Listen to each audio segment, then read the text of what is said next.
Olá, tudo bem com vocês?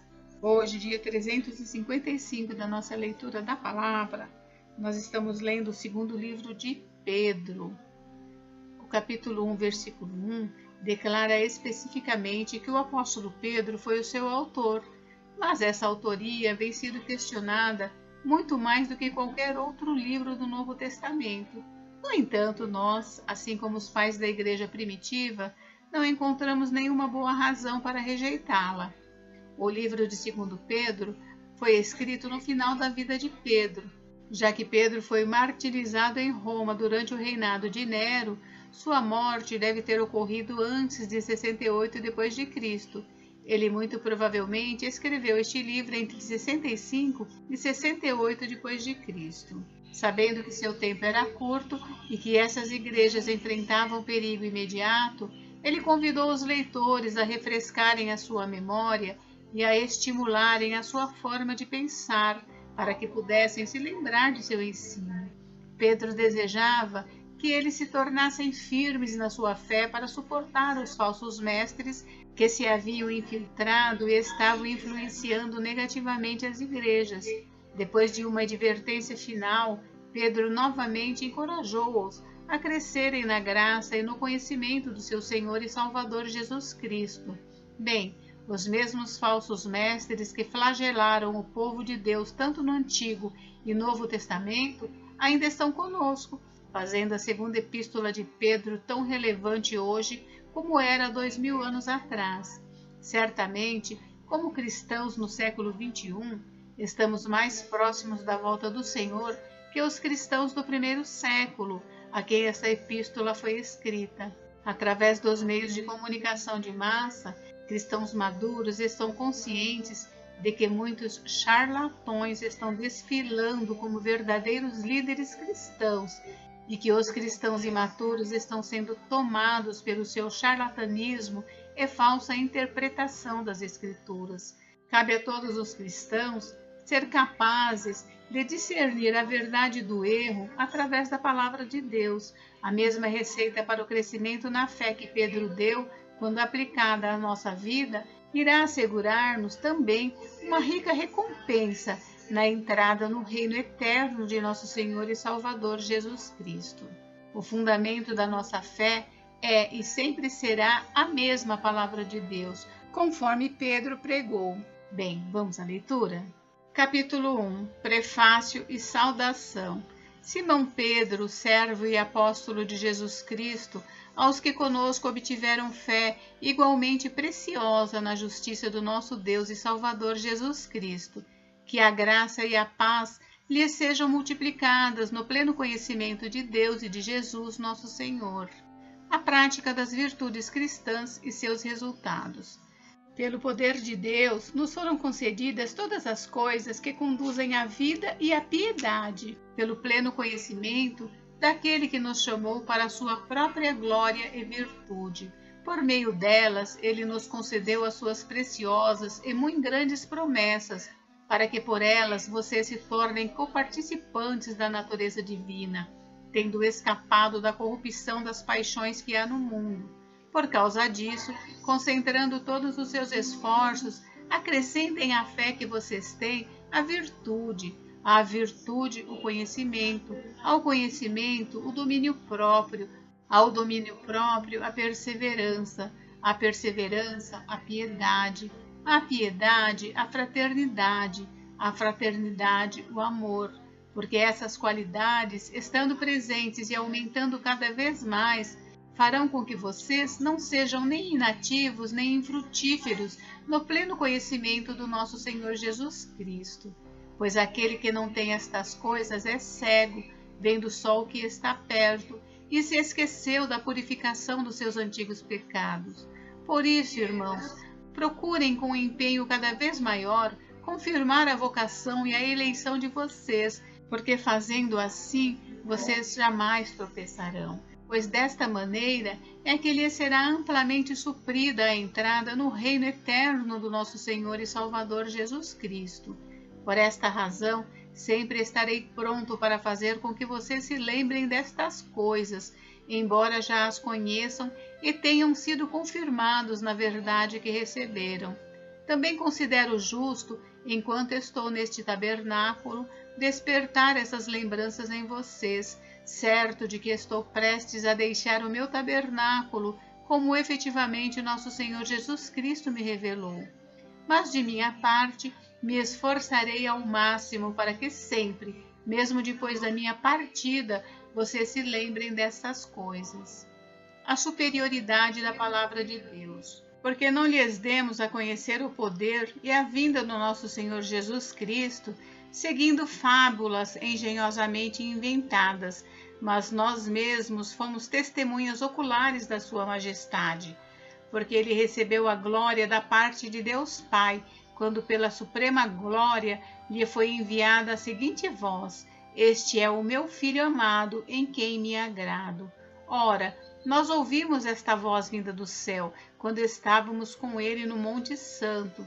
Assim, temos ainda mais segura a palavra profética, e vocês fazem bem em dar atenção a ela, como a uma luz que brilha em lugar escuro, até que o dia clareie e a estrela da alva nasça no coração de vocês.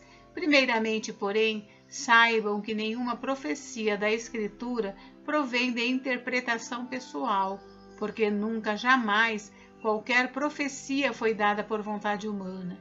Entretanto, homens falaram da parte de Deus, movidos pelo Espírito Santo.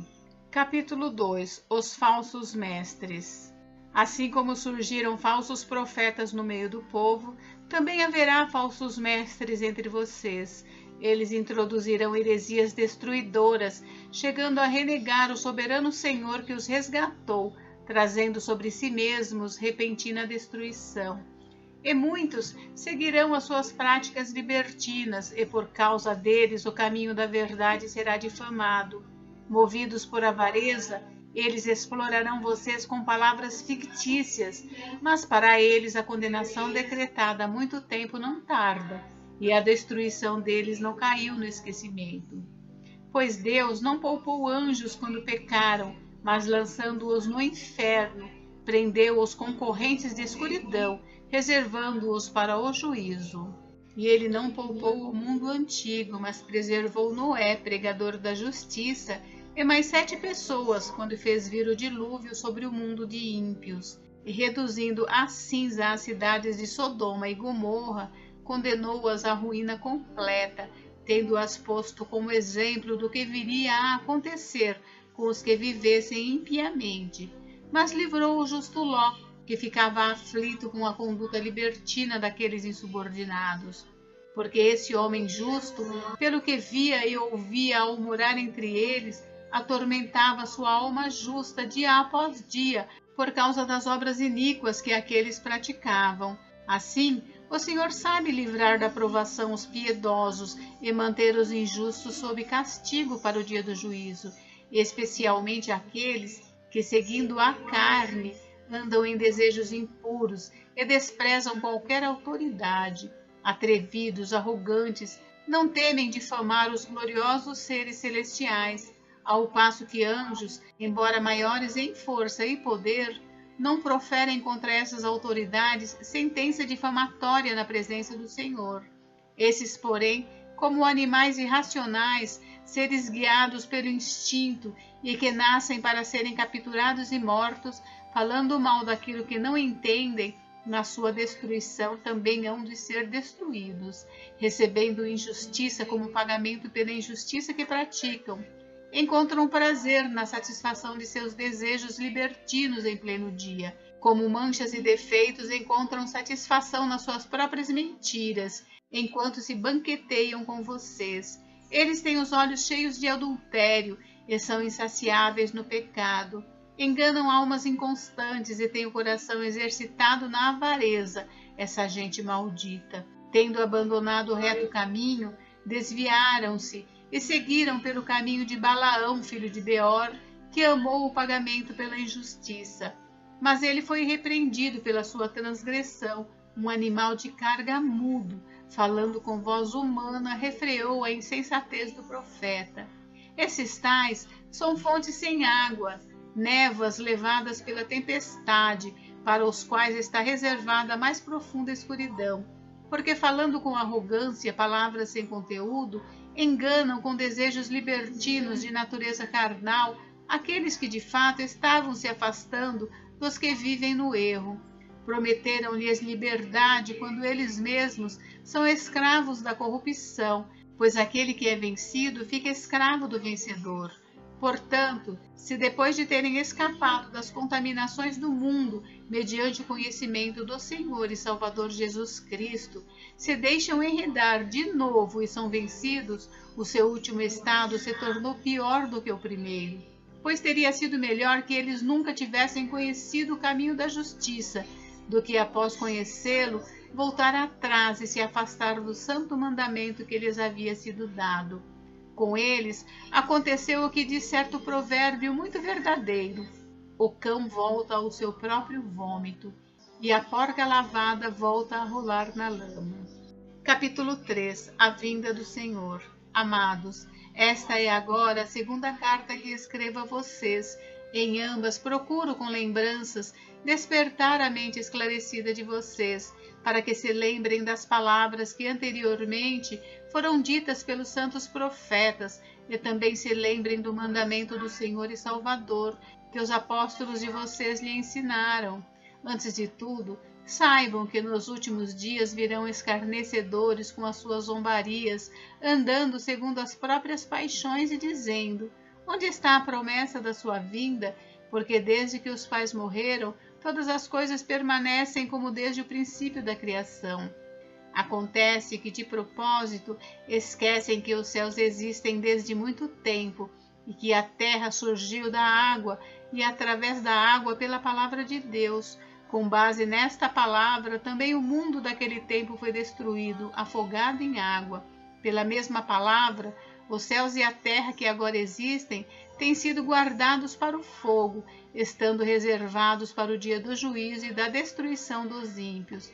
Mas há uma coisa, amados, que vocês não devem esquecer, que para o Senhor um dia é como 1000 anos, e 1000 anos são como um dia. O Senhor não retarda a sua promessa, ainda que alguns a julguem demorada.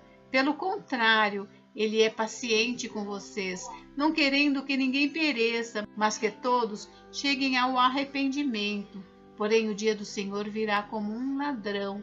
Naquele dia, os céus passarão com grande estrondo e os elementos se desfarão pelo fogo. Também a terra e as obras que nela existem desaparecerão. Como esperar o Senhor? Uma vez que tudo será assim desfeito, vocês devem ser pessoas que vivem de maneira santa e piedosa, esperando e apressando a vinda do dia de Deus. Por causa desse dia, os céus incendiados serão desfeitos e os elementos se derreterão pelo calor. Nós, porém, segundo a promessa de Deus, esperamos novos céus e nova terra, nos quais habita a justiça. Por essa razão, amados, esperando estas coisas, esforcem-se para que Deus os encontre sem mácula, sem culpa e em paz.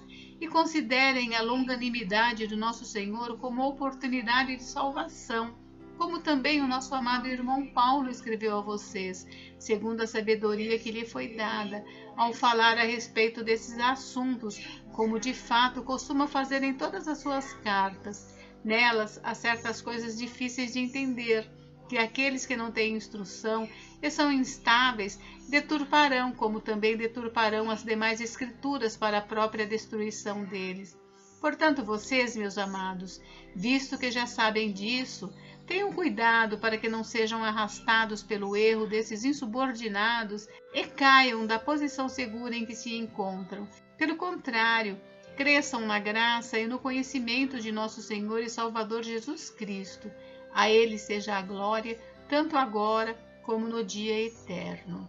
Gente, encerramos a leitura do segundo livro de Pedro. Amanhã nós leremos o primeiro livro de João. Fiquem com Deus, Deus abençoe vocês. Até amanhã.